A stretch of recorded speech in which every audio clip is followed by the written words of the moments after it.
La historia que les vamos a contar hoy tiene tintes detectivescos y una trama complicada. El asesino es la enfermedad cardiovascular, también llamada insuficiencia cardíaca. Las víctimas potenciales somos usted y yo. Y los detectives unos científicos de la Universidad de Minnesota. Todos sabemos que el principal asesino de los estadounidenses es la enfermedad cardiovascular, que provoca daños en el corazón y en los vasos sanguíneos. De cada 10 hombres, 5 la padecerán. En la década de 1950 hubo una creciente ola de infartos de enfermedades cardíacas. Hombres de mediana edad, en la plenitud de la vida, sufrían infartos de corazón. La gente estaba asustada. Se trataba de hombres cuyos padres nunca habían sufrido ese problema. En 1955, el presidente Eisenhower sufrió un infarto que le obligó a ausentarse del despacho Oval durante 10 días. El pánico se extendió por todo el país. Los ojos de todo el país y del mundo entero estaban puestos en el Hospital Militar Fitzsimmons en Denver, tras conocerse que el presidente Eisenhower había sufrido un infarto. El doctor Paul Dudley White, acompañado del secretario de prensa de la Casa Blanca, James Haggerty, lo describió como un infarto moderado, producido por una lesión de los tejidos de una pared cardíaca interna.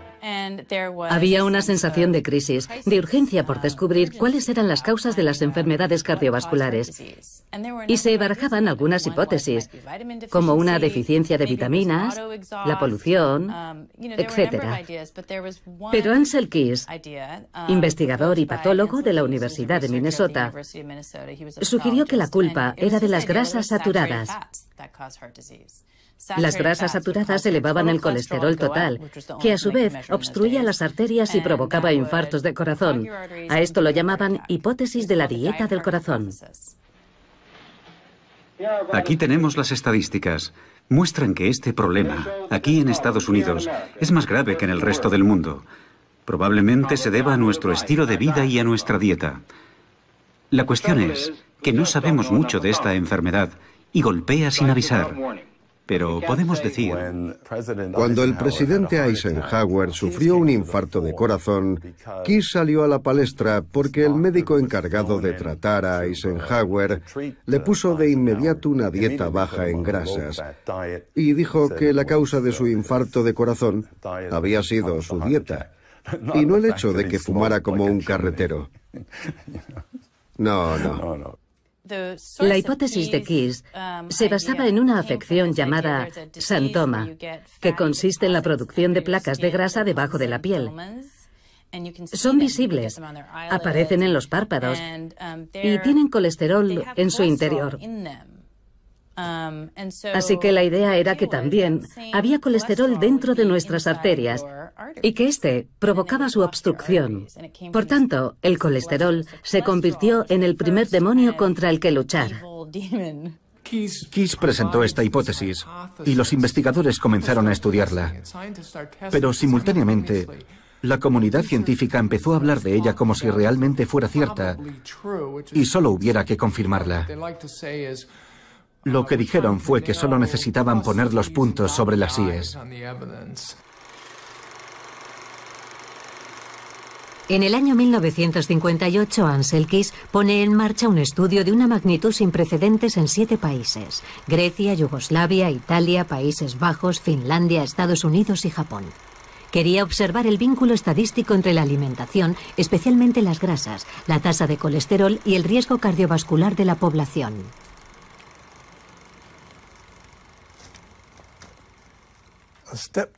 Aquí estábamos en un pueblo del centro de Serbia, donde los hombres nunca habían montado en bicicleta, así que tuvimos que utilizar unos escalones para hacer la prueba de fuerza.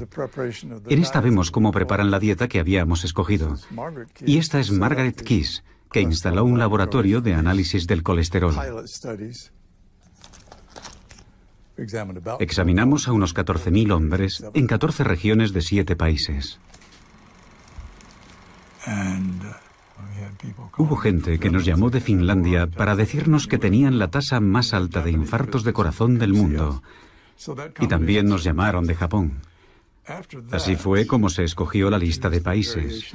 Una vez elegidas las variables a estudiar, Todo depende de la cooperación sobre el terreno y de la disposición de las comunidades.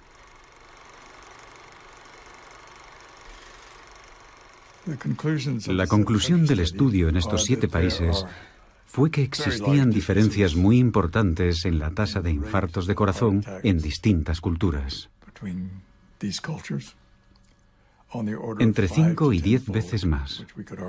Encontramos diferencias la primera vez que los examinamos y estuvimos más seguros de ello 5 años después y mucho más 10 años después.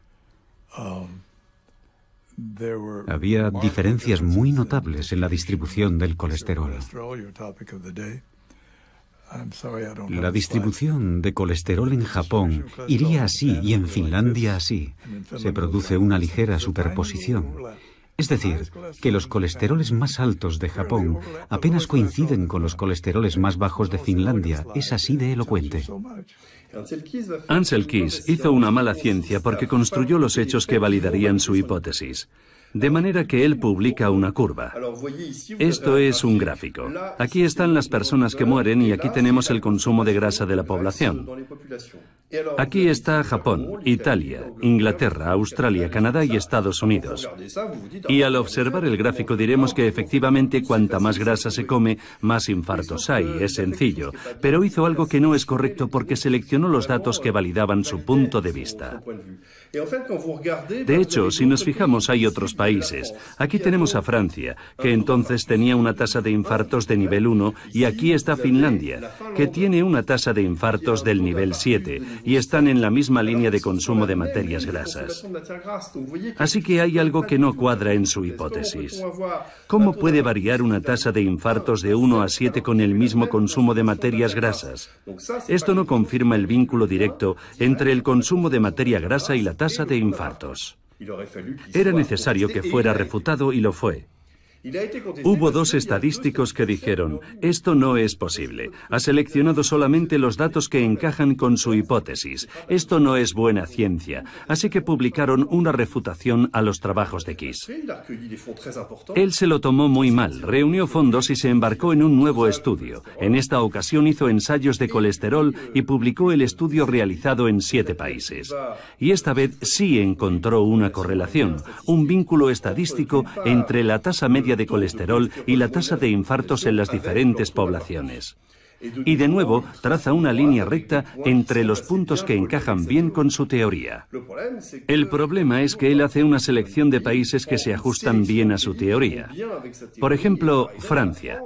Francia fastidia a todo el mundo porque tenemos una tasa media de colesterol superior a la media, y sin embargo es el país con la menor cantidad de infartos del mundo, y él no la incluye. Por tanto, se siguen manipulando los datos. No intenta validar una hipótesis, intenta demostrar que esa hipótesis es buena manipulando la realidad. Y eso no está bien, ya que embarcará a los países occidentales en una guerra contra el colesterol, que no se fundamenta sobre una base sólida. Está dentro de la naturaleza humana ver lo que uno quiere ver y no querer ver todos los argumentos que hay en contra. Pero, por supuesto, los científicos han aprendido a luchar contra ese instinto natural, a desconfiar de sus propias ideas y a realizar pruebas rigurosas. En eso consiste el entrenamiento científico. Y si sucede de forma reiterada, es que ese no es el caso. Ansel Keys es el ejemplo más increíble de esto. Él dice, yo tengo razón, mientras usted no demuestre lo contrario.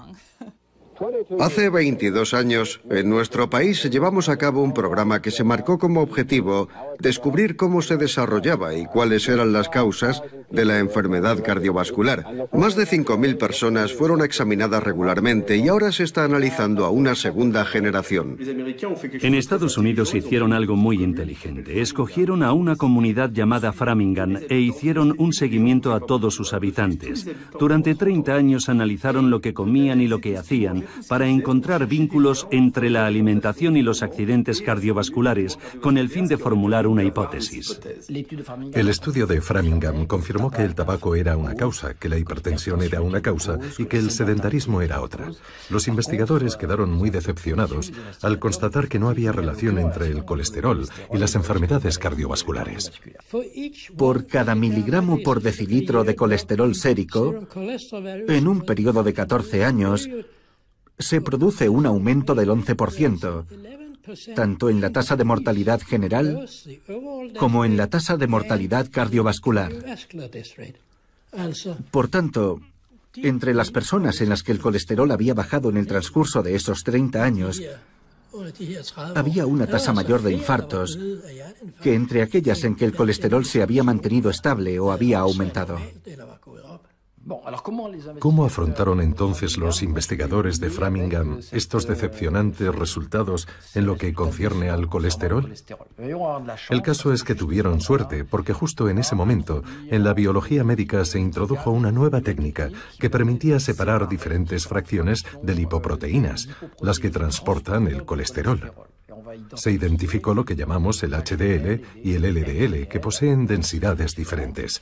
Y tienen suerte porque constatan que el HDL, al que llamarán buen colesterol, se asocia a una disminución del riesgo cardiovascular.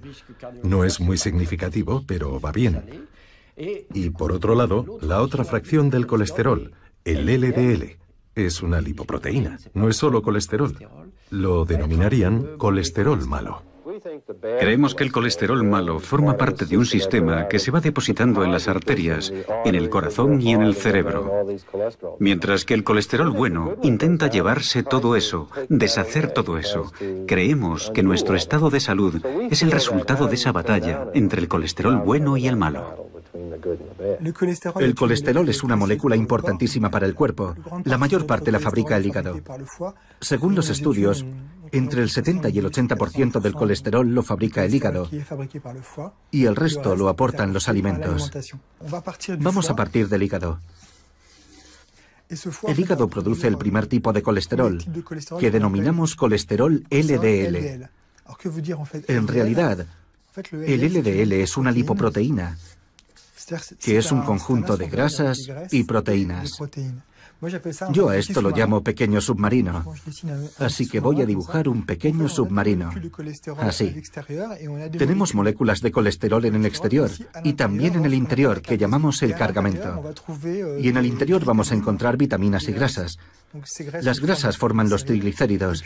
Y luego tenemos las vitaminas, que son A, D, E, K, también con colesterol. Este pequeño submarino va a desplazarse a los órganos y se pegará a una célula.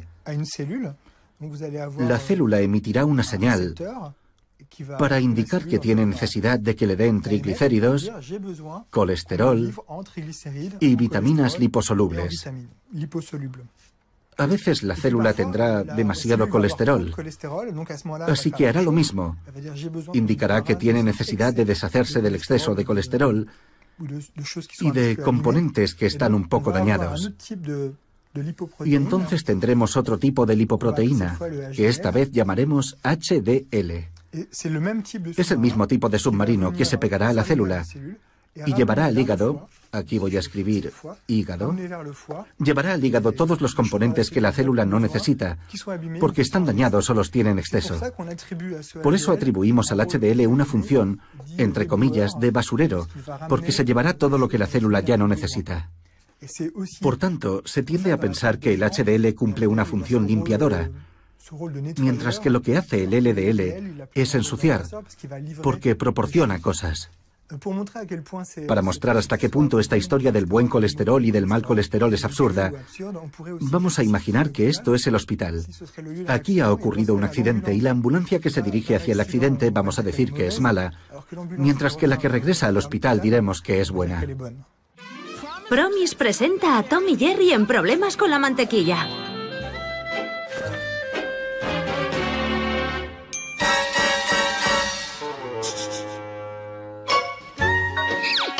Battery Light Promise contiene un 85% menos de grasa saturada y cero colesterol. Por eso es mejor que la mantequilla para reducir el riesgo de enfermedad cardiovascular. ¿Sigue comiendo mantequilla? De inmediato, la cuestión del colesterol pasó a formar parte de los intereses industriales principalmente, y sobre todo al principio de la industria agroalimentaria, que empezó a seleccionar y a promocionar alimentos que estaban en concordancia con las recomendaciones de Ancel Keys, que decía que había que comer menos grasa. Se produjo una convergencia de intereses entre la industria agroalimentaria y los que consideraban al colesterol el enemigo público número uno. Este librito, Tu corazón tiene 9 vidas, lo escribió el médico Jeremiah Standler y se envió a miles de médicos de todo el país. Este ejemplar pertenece a una edición especial publicada por Pocket Books en asociación con la compañía Corn Products. Por tanto, está patrocinado por un aceite de maíz. Al final del libro hay un anuncio de margarina y de aceite mazola. El resto está dedicado a la ciencia y al infarto de corazón. La enfermedad cardiovascular es el asesino número 1. 60 millones de estadounidenses tienen niveles altos de colesterol. Demasiada grasa saturada puede ser perjudicial para su corazón. Perjudicial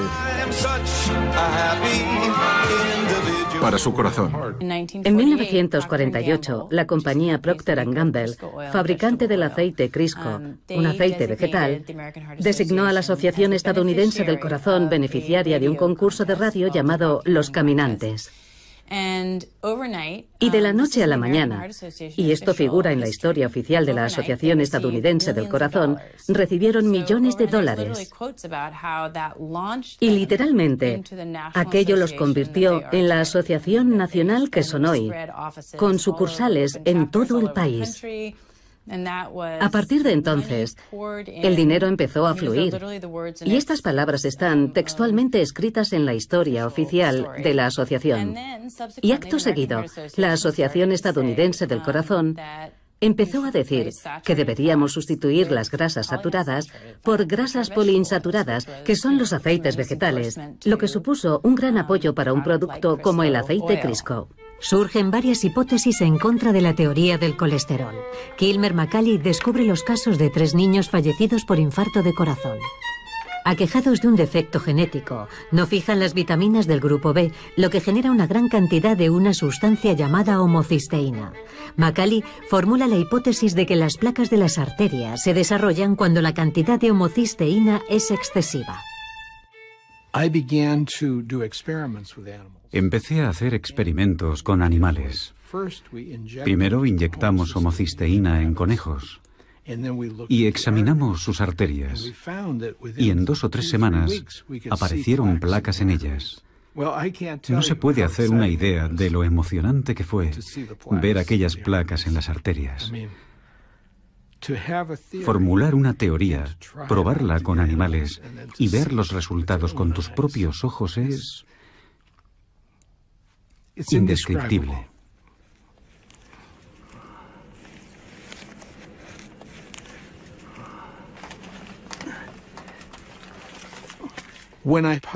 Cuando en 1969 publiqué mi primer artículo sobre estos niños y su enfermedad, para mi sorpresa, recibí más de 400 peticiones para reproducir mi artículo. Fui muy prudente. En mi artículo sostenía que los cambios provocados por la homocisteína intervenían en primer lugar y el colesterol era secundario. Y aquello no cuadraba con la teoría del colesterol.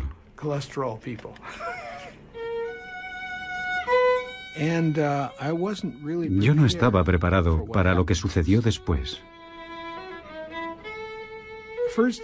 Lo primero que pasó fue que me trasladaron al sótano, con las arañas y las cucarachas, al sótano de un edificio construido en 1811.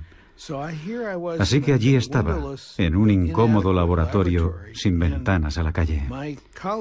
Mis colegas vieron las pésimas condiciones y se marcharon. Así que me quedé allí solo, con un técnico. Y me dijeron, tienes que buscar financiación, no podemos pagarte tu salario, tienes que marcharte. Recuerdo que el director de Relaciones Públicas del Hospital de Massachusetts me llamó y me dijo que cerrara el pico y que en el futuro no quería volver a oír mi nombre asociado al hospital o a Harvard. Entonces le dije a mi mujer que si algo fallaba en mi teoría, si era absurda y no tenía ninguna consistencia, nadie le habría prestado atención. Si a la gente le importaba, era porque representaba una amenaza para alguien, o había algunos factores que yo desconocía, que estaban provocando la intimidación a la que me estaban sometiendo.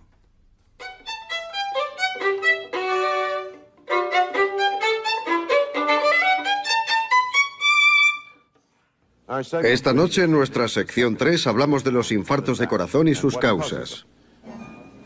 Los japoneses tienen una tasa baja de infartos de corazón. Su dieta contiene poca grasa animal o colesterol.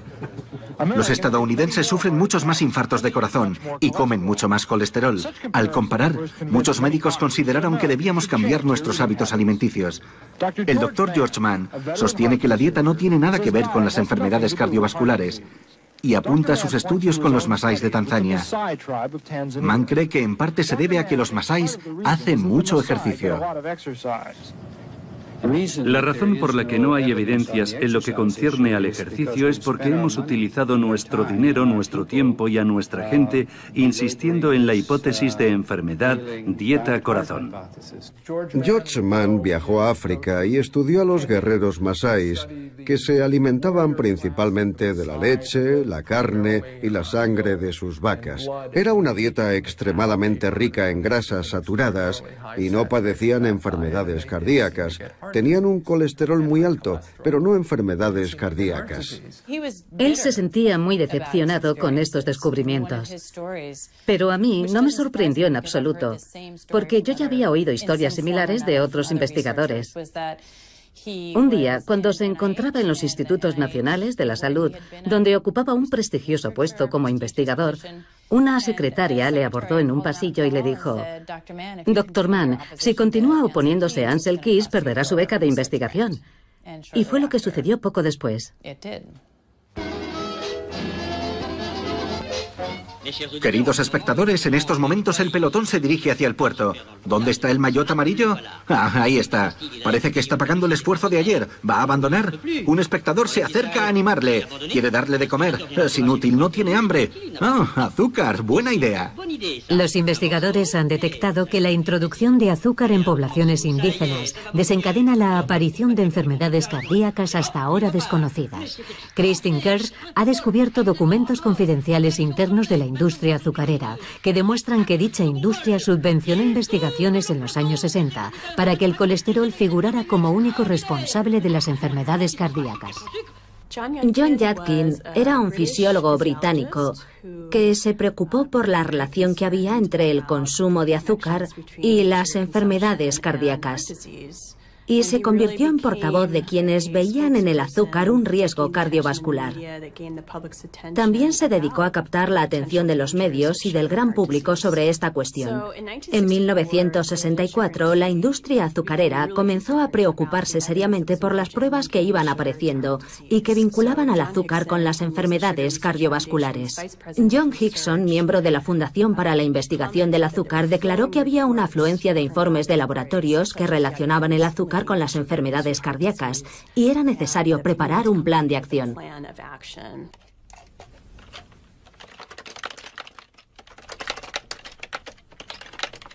En 1965, una serie de artículos que se publicaron en los Anales de Medicina Interna fueron recogidos por el New York Herald Tribune, importante competidor del New York Times en la época. Yadkin consiguió un artículo a toda página en la edición dominical, en el que cuestionaba si se podía vincular la grasa a las enfermedades cardíacas en vez de al azúcar. El artículo comentaba también que la relación entre el azúcar y las enfermedades cardíacas había sido teórica hasta aquel momento, pero que nuevas pruebas confirmaban cada vez más esa relación. Tan solo unos días después de la aparición de aquel artículo, los responsables de la industria azucarera decidieron lanzar el proyecto 226. Se trataba de encomendar a investigadores de Harvard una revisión de la literatura científica sobre la materia y de publicar una crítica negativa de todos los artículos que vinculaban el azúcar a las enfermedades cardíacas, de manera que los políticos concedieran menos importancia a los estudios científicos que vinculaban el azúcar con esta enfermedad. Aquí tenemos la correspondencia sobre los borradores del estudio.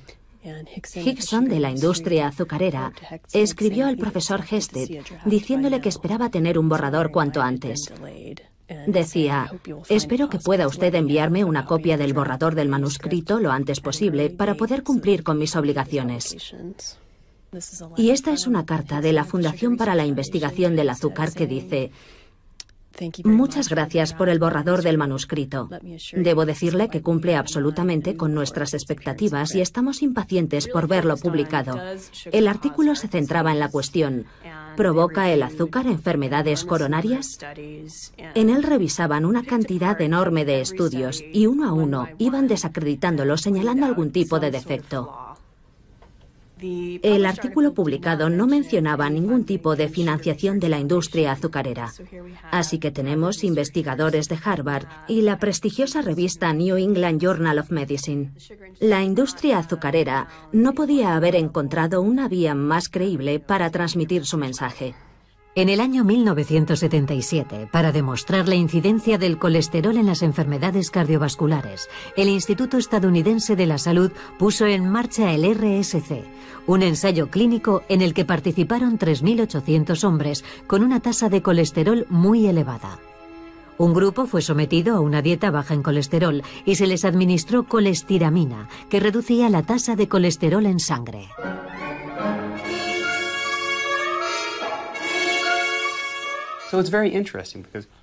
Es muy interesante.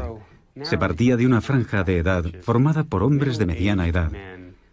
Y lo que se publicó más adelante basándose en dicho estudio fue una conclusión mucho más amplia, en la que se afirmaba que la reducción del colesterol sería beneficiosa para toda la población estadounidense en general, no solamente para el grupo en cuestión, sino para cualquier persona con una edad superior a 2 años. Estoy preocupada. ¿Por qué, cariño? Hace meses que no vienen cazadores. Es por tu nivel de colesterol. No quiero que te dé un infarto. Cariño, soy un pato. La herencia no lo es todo. Debes vigilar tu alimentación y no atiborrarte de alimentos llenos de grasas saturadas y colesterol. Vigila lo que comes como si tu vida dependiera de ello, porque es así. Programa Nacional de Educación sobre el Colesterol. Por un lado, tendría que haber una mayor detección del colesterol en las clínicas. Y por otro lado, se debería sensibilizar a la población estadounidense sobre la importancia de conocer sus niveles de colesterol. Un equipo de investigadores de Lyon ha descubierto que los habitantes de la costa mediterránea son menos propensos a sufrir infartos y se debe a su dieta a base de aceite de oliva y fibras. Fue un estudio realizado por el Dr. Lorgeril en 1999 con un enfoque muy original. Lorgeril pensó: ¿y si fuera era más complicado. En lugar de recomendar dietas para bajar el colesterol, enfocó el problema justo al revés y se dijo, ¿qué es lo que come la gente que no sufre infartos? E identificó el litoral mediterráneo como el lugar donde la incidencia de infartos era menor. Las personas menores de 75 años que viven en la cuenca del Mediterráneo sufren 8 veces menos infartos que los finlandeses y 4 veces menos que los escoceses. No es un 40% menos, sino 4 veces menos y 8 veces menos. Y al estudiar este fenómeno, descubrió que no se trataba de una dieta contra el colesterol, sino de otra forma de dieta. El aceite de oliva, prohibido en las dietas contra el colesterol, se utiliza mucho en los países mediterráneos, igual que el queso, normalmente prohibido porque contiene grasa animal, e incluso la charcutería. En España, Italia y el sur de Francia se consumen embutidos y a pesar de eso sufren menos infartos. Así que se dijo, en lugar de hacer dietas para reducir el colesterol, le diremos a un grupo de gente que siga una dieta tradicional y a otro grupo que haga una dieta mediterránea. Formó 2 grupos aleatorios y el resultado fue extraordinario. El grupo que siguió una dieta mediterránea sufrió un 50% menos de infartos que el otro, y eran personas en observación porque ya habían sufrido un infarto. Probablemente ha sido la aportación combinada de aceite de oliva, aceite de colza y de antioxidantes naturales proporcionados por la fruta, la verdura y el vino tinto lo que ha protegido a estos pacientes. En cualquier caso, hablamos de una reducción de riesgo de entre un 50 y un 70%. Pues bien, en la comunidad médica y científica se produjo una doble reacción. Por un lado, un grupo de gente dijo, fantástico, nosotros también lo pensábamos, pero ahora ya tenemos la demostración, está claro. Y además, multitud de estudios implementados en diferentes países confirmaron nuestros resultados. Y por otro lado, hubo un grupo de gente que no aceptó los resultados y sobre todo que no aceptaron la idea. Si lo pienso ahora, creo que hay que estar muy bloqueado mentalmente para razonar así. Y esa gente decía, no puede ser cierto porque el colesterol es idéntico en ambos grupos. Algunos colegas estadounidenses me decían, no podemos creer en esos resultados. ¿Cómo es posible reducir el riesgo sin reducir el colesterol? Tatinas fue algo absolutamente extraordinario. Estábamos atónitos.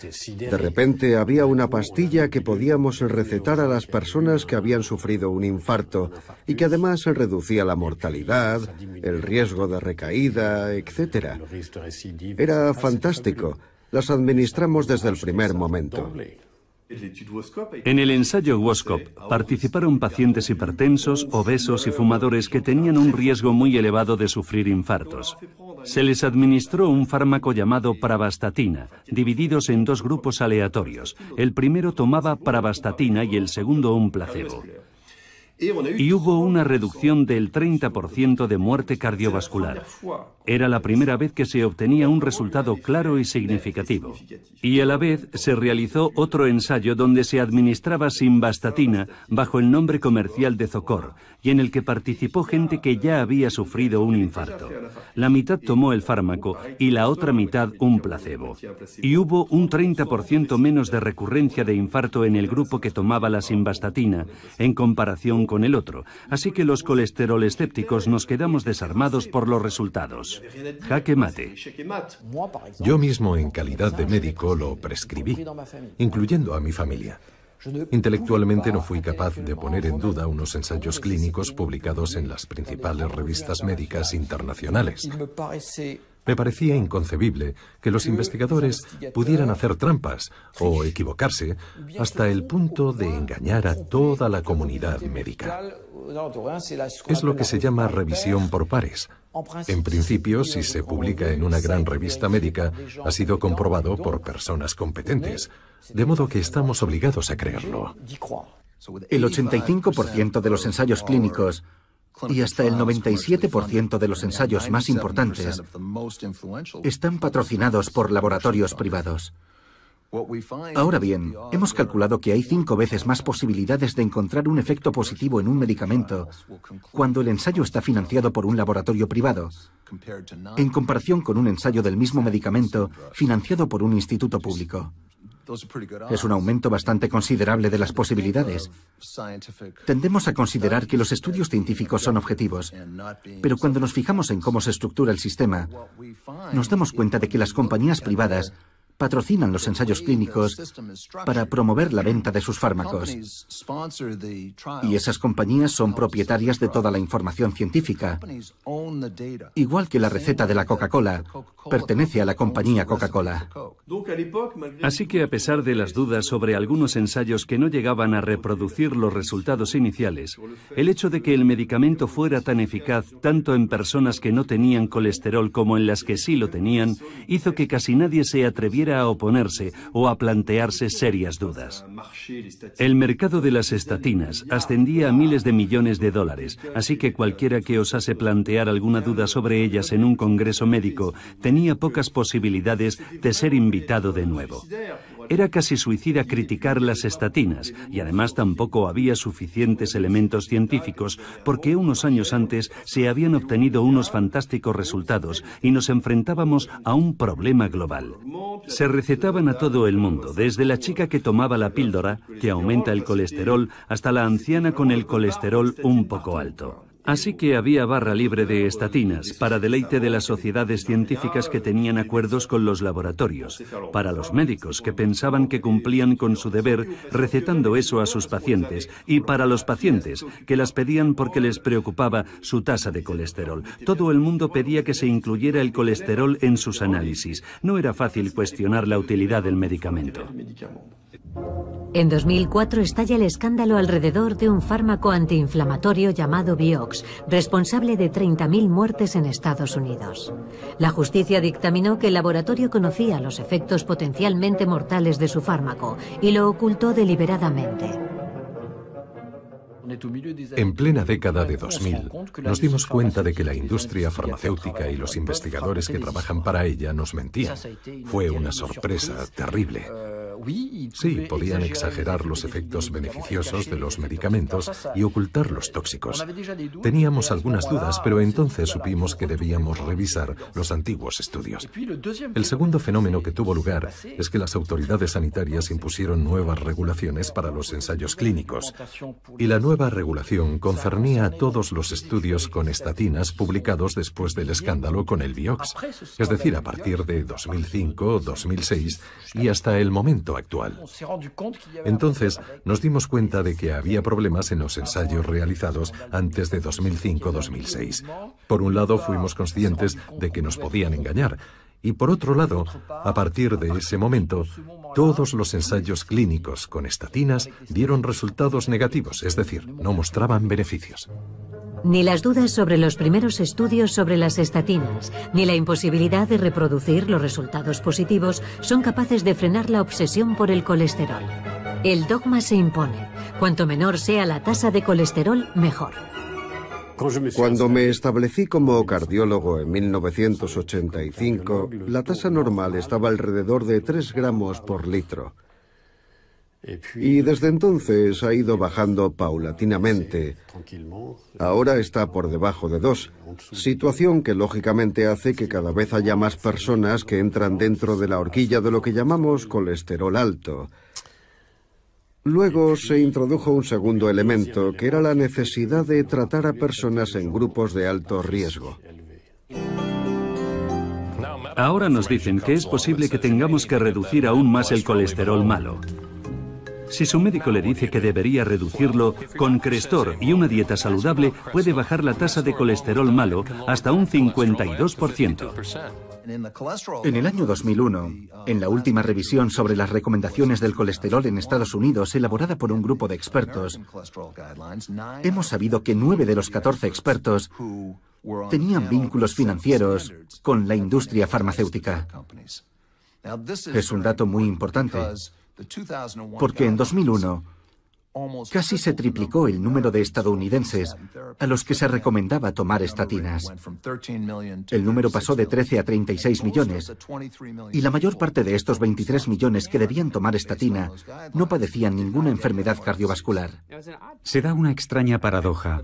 Me gustaría detenerme un momento a analizar los términos normal y patológico que solemos utilizar. Cuando algo es patológico, hay claramente una enfermedad. Es fácil cuando se trata de una patología como el cólera o la tuberculosis con sus lesiones características. Pero es más complicado cuando se trata de placas de grasa en el interior de los vasos sanguíneos de casi todas las personas mayores de 40 años. Algo importante que debemos saber de la arteriosclerosis, es decir, de las lesiones que se forman en las arterias, es que de hecho se trata de placas. Si dibujamos una arteria como un tubo, las placas se desarrollan de forma localizada en una arteria que es normal. En un determinado lugar aparece una estenosis, por regla general de forma asimétrica. Y en este angostamiento la sangre tiene dificultades para pasar a través de esa constricción que provoca la placa arteriosclerótica. Bien, si hacemos un corte en este sentido, así, aquí está la luz de la arteria, en este punto. La sangre consigue pasar por aquí porque hay una presión fuerte. Pero si en la arteria hay una estenosis, es porque esta placa arteriosclerótica está formada por un tejido muy duro, como si fuera madera. Algunos pacientes tienen depósitos de calcio a lo largo de la luz arterial, es decir, un proceso de calcificación en forma de espinas que pueden provocar una ruptura y causar lo que llamamos un trombo. Dicho trombo puede progresar y conducir a una obstrucción completa de la luz arterial, es decir, a un infarto. Con el tiempo, en algunas de estas placas arterioscleróticas que vemos en las personas mayores, al realizarles la autopsia, hay cristales de colesterol. Paradójicamente, aunque estos depósitos de colesterol son la consecuencia de una degradación de la placa arteriosclerótica, algunos han querido convertirlo en la causa. Un aspecto que a menudo se pasa por alto es que el colesterol no es un veneno que fluye por las arterias, es una grasa esencial para la fabricación de nuestras células. Sin él no podemos vivir. El objetivo no es reducir el colesterol como el que reduce el arsénico en la sangre, por así decirlo. Se trata de un producto, o más bien de una familia de productos que desempeñan funciones metabólicas muy valiosas, y cuando trastocamos algo para tratar de proteger el corazón, podemos alterar otras cadenas metabólicas, ya sea en el campo del cáncer, en enfermedades autoinmunes y en multitud de cosas. Y cada vez que lo hacemos existe el riesgo de reparar una cosa mientras estropeamos otra y encontrarnos con que hemos bajado la tasa de colesterol, pero hemos aumentado el riesgo de otras enfermedades. Me gustaría que alguien me explicara esto. Después de 2 millones de años de evolución del ser humano, ¿por qué habría un colesterol malo y un colesterol bueno? No quiere decir nada. Si los dos colesteroles son secretados por el hígado desde hace 2 millones de años, es que necesitamos los dos. En segundo lugar, ¿qué es lo que hace que aumenten o disminuyan? En el caso del HDL, el llamado colesterol bueno, lo que lo hace aumentar es la actividad física. Y está claro que la actividad física durante los últimos 10.000 años era muy alta en todos los hombres y tenían un HDL más bien elevado. Pero no es el HDL elevado el que nos protege, es la actividad física la que hace que enfermemos menos. En cuanto al LDL es lo mismo pero a la inversa. Sencillamente consumimos menos LDL cuando somos sedentarios y por lo tanto tiende a elevarse un poco. Pero una vez más, es el sedentarismo lo que nos mata. Ciertos alimentos son altos en grasas saturadas. Esta es la cantidad media de grasa saturada que una persona consume al mes. Si toma demasiadas, los depósitos de grasa pueden acumularse en sus arterias y podría padecer enfermedades cardiovasculares. Si la grasa saturada puede obstruir este conducto, imagine lo que hará en los suyos. En la actualidad disponemos de técnicas de imagen muy sofisticadas que nos permiten medir la cantidad de calcio presente en las arterias. También está el score cálcico, que para algunos investigadores predice más eficazmente los accidentes cardiovasculares que el colesterol. Y a ver si adivinan cuáles son los factores asociados con un score de calcio elevado. En primer lugar, la diabetes. En segundo lugar, la insuficiencia renal o la tendencia a la insuficiencia renal. En tercer lugar, tener un colesterol bajo de forma espontánea. Y en cuarto lugar, tomar estatinas. Así que tenemos ante nuestros ojos, si se me permite decirlo, un hecho terrible para los defensores de las estatinas. ¿Cómo se puede decir que las estatinas reducen el riesgo cardiovascular? Algo que yo cuestiono, y al mismo tiempo aceptar la idea de que las estatinas aumentan el score cálcico, considerado por algunos como lo que mejor predice el riesgo cardiovascular. Ambas cosas son incompatibles. Si usted ha sufrido o sufre de colesterol alto y su médico le recetó o le ha recetado Crestor, es muy probable que usted tenga varios efectos secundarios, como por ejemplo diabetes tipo 2. Si usted o un pariente ha consumido Crestor y ahora tiene diabetes, llame ya y pida una cita con el abogado Nick Pacheco. Tras años de prescripción masiva de estatinas, miles de pacientes sufren efectos secundarios graves. En Estados Unidos, algunos bufetes de abogados anuncian sus servicios en televisión para defenderlos. Los efectos secundarios aparecen tarde, no de inmediato. El organismo trata de combatir la disminución de la tasa de colesterol, tratando de producir más colesterol. Y ese proceso puede durar hasta 6 meses antes de la aparición de efectos indeseables. La mayoría de la gente no comprende que la ingestión de estatinas es la causa. Los síntomas son similares a los que presentan las personas mayores. De modo que cuando un hombre acude al médico y le dice que hay algo en sus músculos que no va bien y que tiene síntomas de debilidad, el médico le pregunta, ¿qué edad tiene? Tengo 78 años. Bueno, eso es lo que ocurre cuando se envejece. La vista empeora, los músculos se debilitan y perdemos memoria. Y olvidan que el origen puede estar en los medicamentos. Las estatinas, los medicamentos contra el colesterol, por lo general atraviesan la barrera hematoencefálica, es decir, entran en el cerebro y alteran la síntesis de colesterol en el cerebro. Es un efecto secundario adverso terrible que hasta hace poco había sido ignorado. Y solo gracias a la presión de algunos médicos y toxicólogos, las autoridades sanitarias han admitido que efectivamente las estatinas provocan problemas de memoria y trastornos del sueño. Es decir, un claro efecto neurotóxico. Y aún hoy, por desgracia, sigue estando subestimado, a pesar de que se trata de un factor tóxico muy importante. Publicamos un estudio sobre los efectos cognitivos adversos de las estatinas en 171 personas.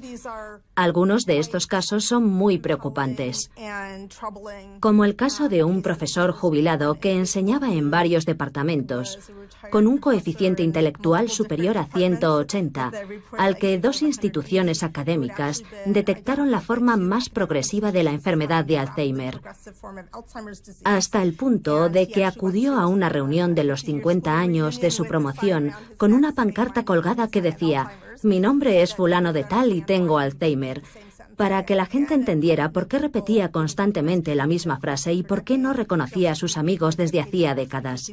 Era incapaz de leer de corrido porque no recordaba nada.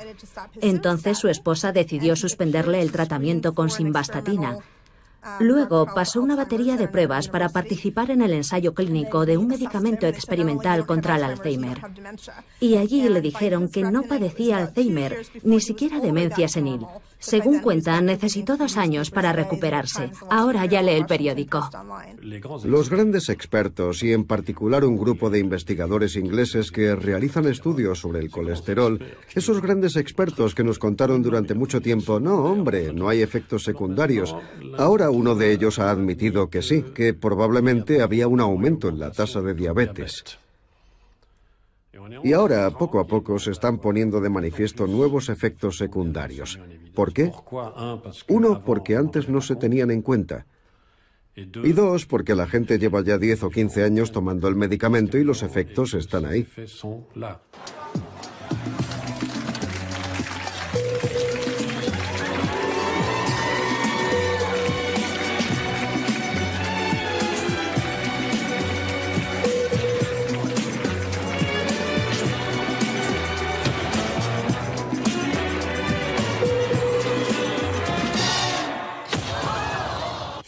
En este gráfico, extraído de un artículo publicado en 2004 en el British Medical Journal, es decir, en un periódico bastante serio, en el eje horizontal tenemos los años y en el vertical la incidencia, es decir, el número de hospitalizaciones por infarto en Reino Unido en color rojo.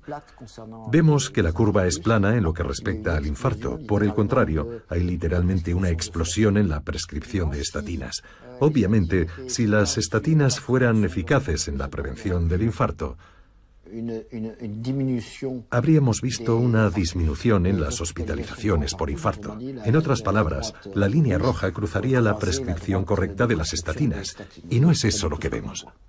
Una buena noticia para las personas con niveles altos de colesterol que toman estatinas, pero sus niveles de colesterol malo no bajan lo suficiente. Estos nuevos fármacos son diferentes. Un estudio muestra que pueden reducir el colesterol malo en estas personas un 60% adicional. Pero no son aptos para todo el mundo. Tiene que ser inyectado cada 2 o 4 semanas. Y casi el 30% de quienes participaron en el estudio tuvieron que abandonar. Ahora se realizan estudios más amplios para determinar si reducen verdaderamente el riesgo de infarto y accidente cerebrovascular y si son seguros. Se espera que la FDA se pronuncie sobre la solicitud de aprobación a finales de este año. Los que ahora quieren comercializar los nuevos medicamentos para reducir el colesterol son los que tienen el poder en sus manos. Son los que tienen medios financieros para imponer estos medicamentos y para prolongar esta teoría. Y también los contactos e influencias a nivel político, administrativo, etc. Y luego existe otro pequeño mundo que podríamos calificar de alternativo, que dice que no. La broma ha terminado y tenemos bastantes datos científicos para decir que no es verdad, y ese pequeño mundo es el que está ganando la batalla. En realidad es la disputa de siempre entre el punto de vista antiguo y el moderno siempre se acaba imponiendo. Solo hay que esperar a que se renueven las generaciones. Sin embargo, la batalla será muy dura.